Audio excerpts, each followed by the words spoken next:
आप देख रहे हैं NY 24 हिंदी चैनल। आज की तारीख है 27 मई 2026, दिन है बुधवार। अब नजर डालते हैं आज की बड़ी और अहम बुलेटिन पर। पहली खबर मजीठा से आ रही है, जहां पर वोट डालने पहुंचे विक्रम मजीठिया। पुलिस ने गाड़ियां रोकी तो पैदल ही पहुंचे पोलिंग बूथ पर। मजीठा में नगर निगम और नगर काउंसिल चुनावों के दौरान उस समय राजनीतिक माहौल गर्मा गया, जब श्रोमणी अकाली दल के वरिष्ठ नेता विक्रम सिंह मजीठिया अपनी पत्नी और विधायक गनीव कौर के साथ मतदान करने पोलिंग बूथ पहुंचे। इस दौरान पुलिस ने उनकी गाड़ियों को पोलिंग सेंटर से काफी दूर रोक दिया, जिसके बाद मजीठिया अपनी पत्नी के साथ पैदल ही मतदान केंद्र पहुंचे। मीडिया से बातचीत करते हुए उन्होंने कहा कि जब भी लोकतंत्र को मजबूत करने की बात आती है, तब वो और उनका परिवार हमेशा आगे आया है। उन्होंने कहा कि पंजाब में अमन शांति, भाईचारा और लोकतंत्र की रक्षा करना ही उनकी प्राथमिकता रही है। उन्होंने कहा पंजाब में हिंदू, सिख, ईसाई और मुस्लिम समुदाय के बीच एकता और सांप्रदायिकता बनाए रखना बेहद जरूरी है। उन्होंने कहा कि पंजाब इस समय गैंगस्टरवाद, कानून व्यवस्था की कमजोरी, आर्थिक संकट से जूझ रहा है। युवाओं को रोजगार नहीं मिल रहा है, किसान और खेत मजदूर परेशान हो रहे हैं, जबकि व्यापारी वर्ग भी मुश्किलों का सामना कर रहा है। मजीठिया ने कहा कि लोगों को अपने वोट के अधिकार का इस्तेमाल बिना किसी डर और दबाव के करना चाहिए, ताकि सही फैसले हो सकें और लोकतंत्र मजबूत बना रहे। मजीठिया ने पंजाब व हरियाणा हाईकोर्ट का विशेष धन्यवाद करते हुए कहा कि चुनावों के दौरान कोर्ट ऑब्जर्वर तैनात करना लोकतंत्र को बचाने की दिशा में एक बड़ा कदम है। उन्होंने आरोप लगाया कि कई जगहों पर विपक्षी उम्मीदवारों के नामांकन पत्र रद्द कर दिए गए, वोटों में हेराफेरी हुई और प्रशासनिक दबाव के जरिए चुनावों को प्रभावित करने की कोशिश भी की गई।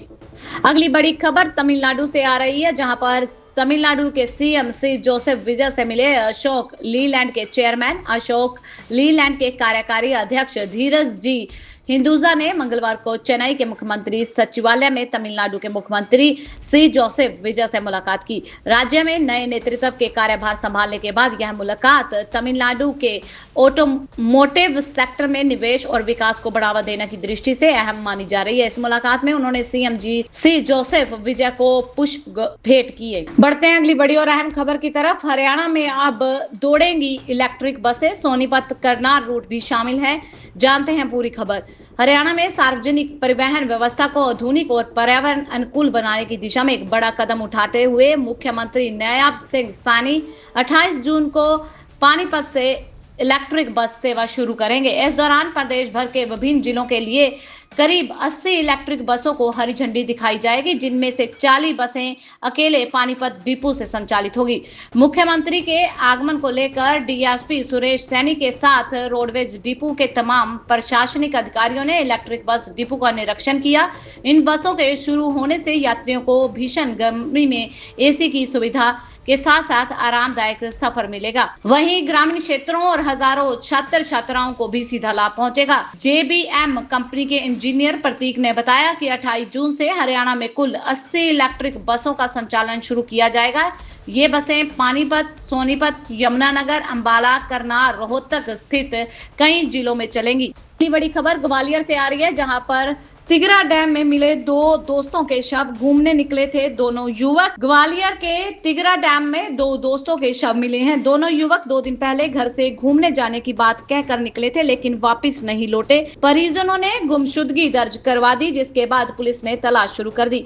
आखिरकार दोनों के शव डैम के ओवरफ्लो क्षेत्र से बरामद किए गए। मृतकों की पहचान 25 वर्षीय मोहित रजक, पिता राजकुमार रजक, और 24 वर्षीय अभिषेक सागर, पिता जानकी प्रसाद सागर, निवासी लाल कुआं का पूरा कला सैयद तारागंज के रूप में हुई है। दोनों युवक अच्छे दोस्त थे और मजदूरी करते थे। जानकारी के अनुसार दोनों 2 दिन पहले घर से घूमने की बात कहकर निकले थे, लेकिन देर रात तक वापस नहीं लौटे। परिवार ने पहले अपने स्तर पर तलाश की, लेकिन कोई जानकारी न मिलने पर रविवार को शाम जनकगंज थाने में गुमशुदगी दर्ज करवा दी गई। बढ़ते हैं अगली बड़ी और अहम खबर की तरफ। पारिवारिक समारोह में हुआ हादसा, कार की चपेट में आने से वृद्ध महिला की हुई मौत, मातम में बदल गई सारी खुशियां। चौबेपुर थाना क्षेत्र के बरियासनपुर गांव में आयोजित एक पारिवारिक समारोह उस समय मातम में बदल गया जब 4 पहिया वाहन की चपेट में आने से एक वृद्ध महिला गंभीर रूप से घायल हो गई। इलाज के दौरान उसकी मौत हो गई, जिससे परिवार और गाँव में शोक की लहर दौड़ गई।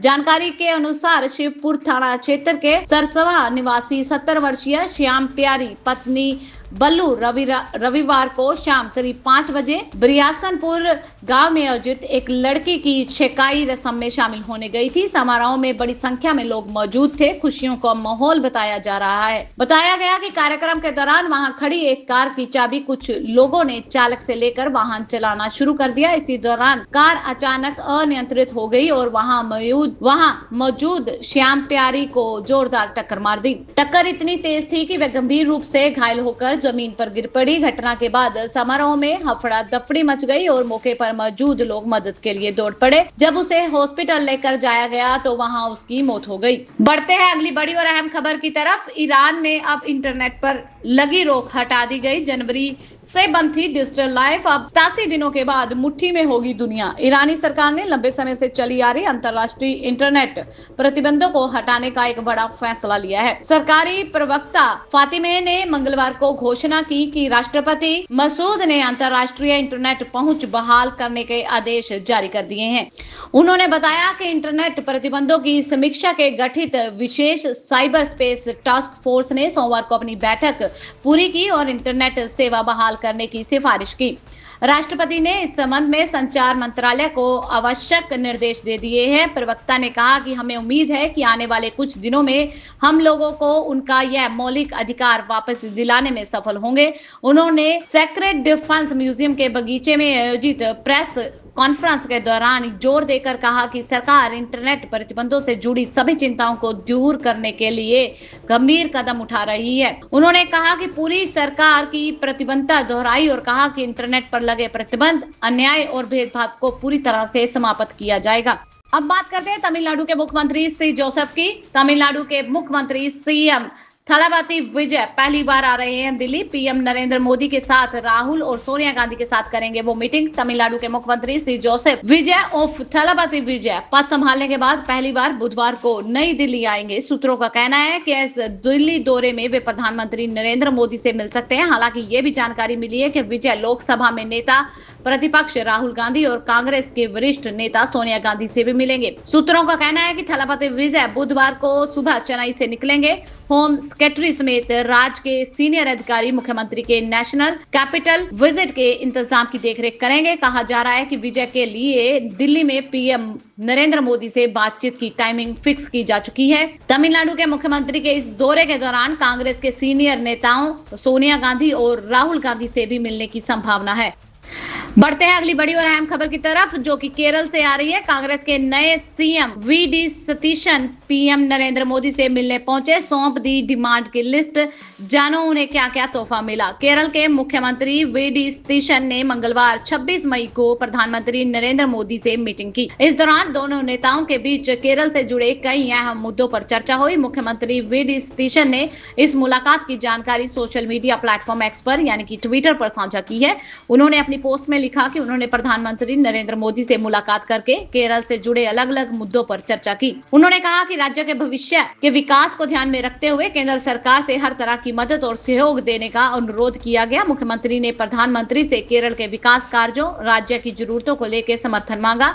माना जा रहा है कि इस बैठक में राज्य की विकास योजनाएं, बुनियादी सुविधाएं और अहम मुद्दों पर बातचीत हुई है। मुख्यमंत्री की यह मुलाकात केंद्र और राज्य सरकार के बीच बेहतर समन्वय की दिशा में एक अहम मानी जा रही है। वी.डी. सतीशन ने अपनी पोस्ट में प्रधानमंत्री नरेंद्र मोदी का आभार भी जताया, उम्मीद व्यक्त की कि केरल के विकास से जुड़े मामलों पर केंद्र सरकार का सहयोग मिलेगा। सीएम सतीशन ने प्रधानमंत्री नरेंद्र मोदी से अपनी पहली आधिकारिक मुलाकात के दौरान उन्हें कथकली नृत्यक की एक लकड़ी की मूर्ति उपहार में दी है। यह उपहार केरल की समृद्ध सांस्कृतिक विरासत और पारंपरिक कथकली परंपरा का प्रतीक है। नजर डालते हैं अगली बड़ी और अहम खबर पर। एसएसबी की बड़ी कार्रवाई, 9 किलो गांजे के साथ एक बाइक सवार तस्कर को गिरफ्तार कर लिया गया।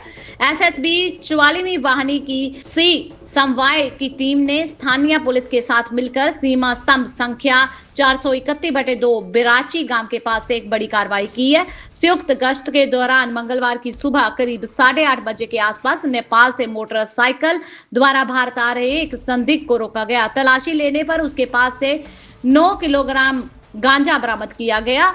एसएसबी ने तत्काल रूप से कार्रवाई करते हुए अभियुक्त जब्त बाइक और गांजा को आगे की कानूनी कार्रवाई के लिए मानपुर थाना पुलिस को सौंप दिया है। पकड़े गए अभियुक्त की पहचान इंद्रवा थाना क्षेत्र के मलदिया पोखरिया गांव निवासी अशरफी यादव के रूप में हुई है, जो 30 वर्षीय पुत्र रामकृष्ण यादव के रूप में है। मिली सूचना के अनुसार अभियुक्त इस गांजे की खेप को नेपाल से तस्करी करके भारतीय बाजारों में ऊंचे दामों पर बेचने और मोटी रकम कमाने की फिराक में था।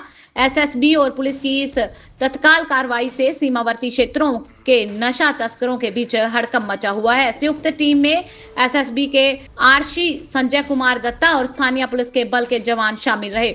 नजर डालते हैं अगली बड़ी और अहम खबर पर। चौमू में कृषि मंत्री किरोड़ी लाल की रेड, नकली मूंगफली बीज पैकेजिंग का हुआ बड़ा खुलासा। कृषि विभाग ने किसानों को नकली और अमानक बीजों से बचने के लिए प्रदेश भर में चलाए विशेष अभियान के दौरान जयपुर के चौमू स्थित सिल्वर पार्क में बड़ी कार्रवाई की गई। यहाँ एग्रोजेनिक्स, क्रॉप साइंस और जीएम एग्रो इंडस्ट्रीज नामक इकाइयों ने श्री बालाजी एग्रो सीकर के नाम से कथित तौर पर गुणवत्ताहीन मूंगफली बीजों की अवैध पैकेजिंग का मामला सामने लाया है। कृषि मंत्री किरोड़ी लाल मीणा ने बताया कि जोधपुर, बीकानेर, सीकर, चूरू समेत कई जिलों में कृषि विभाग की टीमों ने एक साथ निरीक्षण और कार्रवाई अभियान चलाया। इस दौरान अमानक बीज और कृषि उत्पादों के निर्माण व पैकेजिंग में शामिल हुई अवैध इकाइयों पर कार्रवाई की गई। चौमी स्थित इकाई से किसान 510, आरजी 510, एसजी 551 और आरजी 578 किस्मों के नाम पर पैकेजिंग के लिए उपयोग किए जा रहे लाखों खाली बैग और हजारों पैक किए हुए बैग बरामद किए गए। मौके से करीब 60 लाख खाली मूंगफली बोरियां और लगभग 2 लाख सबूत मूंगफलियों की बोरियां भी मिली। प्रारंभिक जांच में सामने आया है कि इन बोरियों से दाना निकालकर उसे बीज के रूप में पैक किया जा रहा है। अगली बड़ी खबर पश्चिम बंगाल से आ रही है, जहां पर सीएम शुभेदु के बड़े ऐलान कर दिए। हर माह 3000 पाने के लिए 27 मई से फार्म भरे जाएंगे महिलाओं के लिए। वहीं 5 रुपए में मिलेगी मच्छी चावल की थाली। पश्चिम बंगाल में नई सरकार के गठन के साथ ही बदलाव का दौर जारी हो गया है। अब राज्य की नई शुभेदु सरकार ने कल्याणी से जनता के लिए बड़ी घोषणाएं कर दी। इस योजना में अन्नपूर्णा योजना, जिसका फार्म 27 मई से मिलना शुरू हो जाएगा। इस योजना के तहत महिलाओं को हर महीने 3000 रुपए की आर्थिक मदद मिलेगी। इसके साथ ही पूरे बंगाल में 400 विशेष कैंटीन के जरिए लोगों को मात्र 5 रुपए में मच्छी और चावल का भरपेट भोजन उपलब्ध करवाया जाएगा। इसके अलावा नई सरकार ने शराब की दुकानों को लेकर भी सख्त नियम बनाए हैं। अब स्कूल, कॉलेज और मंदिरों के 1 किलोमीटर के दायरे में कोई भी शराब की दुकानों की अनुमति नहीं मिलेगी। नजर डालते हैं बंगाल पर। ममता बनर्जी की महा मुश्किल का दौर शुरू हो गया। भाजपा के ग्रीन सिग्नल के इंतजार में 20 से ज्यादा सांसद काकोली घोष का इशारा समझे। बंगाल में बदलाव हो गया है। अब बदलाव के दायरे का विस्तार हो रहा है। बंगाल में 206 सीटों के साथ भाजपा ने सरकार बना ली। ममता बनर्जी की टीएमसी 80 पर ही अटक गई थी। ममता अब भी मानने को तैयार नहीं है कि उनकी हार संभावित है। यह 15 साल से जनता के भीतर पनप रहे असंतोष और आक्रोश की संभावित परिणति है। पर ममता टीएमसी की हार को भाजपा और चुनाव आयोग की साजिश मानती है। वे अपनी हार पर रोज ही विलाप के अंदाज में दोनों को खरी खोटी सुनाती है। अब तो हालत ये हो गई है कि टीएमसी के उनके साथी भी भरोसेमंद नहीं रहे। नगर निकायों के पार्षद थोक में इस्तीफा दे रहे हैं। टीएमसी के ज्यादातर सांसद और विधायक भाजपा के संपर्क में हैं। पार्टी की बैठकों और कार्यक्रमों में उनकी गैर हाजिरी इस बात का संकेत है कि ममता को अब ये लगने लगा है कि उनके लोग जानबूझकर दूरी बना रहे हैं। तभी तो उन्हें कहना पड़ रहा है कि जिन्हें जाना है वे चले जाएं। बचे कुचे लोगों से वे टीएमसी को पुनर्जीवित कर लेंगी। नजर डालते हैं अगली बड़ी और अहम खबर पर। बीजेपी प्रत्याशी का किया अपहरण। पंजाब नगर निगम चुनाव के बीच सरकार पर भड़के रवनीत बिट्टू, कहा एसएसपी और डीसी कठपुतली हैं। केंद्रीय राज्य रेल मंत्री रवनीत सिंह बिट्टू ने स्थानीय रेस्ट हाउस में पत्रकारों से बातचीत करते हुए आरोप लगाया कि मुख्यमंत्री भगवंत सिंह मान के हल्का धूरी में नगर काउंसिल चुनाव जीतने के लिए सरकार जमकर गुंडागर्दी कर रही है। पुलिस के साथ मिलकर लोकतंत्र का हनन किया जा रहा है। बिट्टू ने कहा कि पुलिस ने पहले भाजपा के वरिष्ठ कार्यकर्ता ओमकार सिंह को हिरासत में ले रखा है। वहीं धूरी के वार्ड नंबर 9 से भाजपा प्रत्याशी प्रिया के पति बबलू को सत्ताधारियों द्वारा जान से मारने की धमकी दी जा रही है। इन दोनों मामलों को लेकर जब वे दूरी जा रहे थे तो पुलिस ने बेनड़ा से उनका काफिला रोककर उन्हें चुनाव आचार संहिता लगे होने के तर्क में दूरी में दाखिल होने से रोक दिया। उन्हें वापस संगरूर लौटना पड़ा। पुलिस अभी तक ओंकार सिंह के बारे में कोई जानकारी नहीं दे रही। उन्होंने पुलिस पर ओंकार सिंह का अपहरण करने व गैर कानूनी तरीके से गिरफ्तार करने का आरोप लगाया है। नजर डालते हैं अगली बड़ी और अहम खबर पर। नहीं रही 110 साल की लाडो देवी। रेवाड़ी से खबर आ रही है। सेक्टर 1 की रजिस्टर्ड वेलफेयर एसोसिएशन के उप प्रधान और गांव तरारपुर के पूर्व सरपंच हनुमत राव की मां लाडो देवी का निधन हो गया है। वे 110 वर्ष की थी। क्षेत्र की सबसे वृद्ध महिला थी। एसोसिएशन के पूर्व महासचिव और साहित्यकार सत्यवीर ने बताया कि अपने परिवार की 6-7 पीढ़ियों की अनमोल स्मृतियों को सहेजे इस दुनिया से विदा हुई हैं। उनके 6 पुत्रों में से 3 पुत्र उनके पहले स्वर्ग सिधार चुके हैं और उनके पीछे अब भरा पूरा परिवार रह गया है।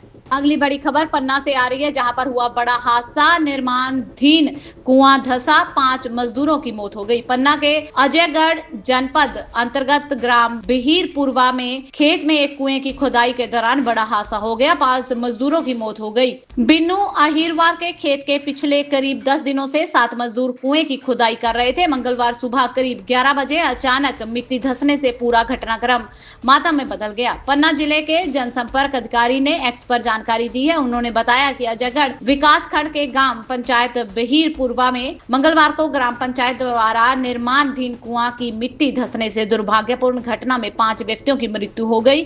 2 व्यक्ति सकुशल बाहर निकल गए। घटना के बाद मौके पर पहुंची पुलिस टीम, राजस्व विभाग और भारी संख्या में ग्रामीण मौजूद हैं।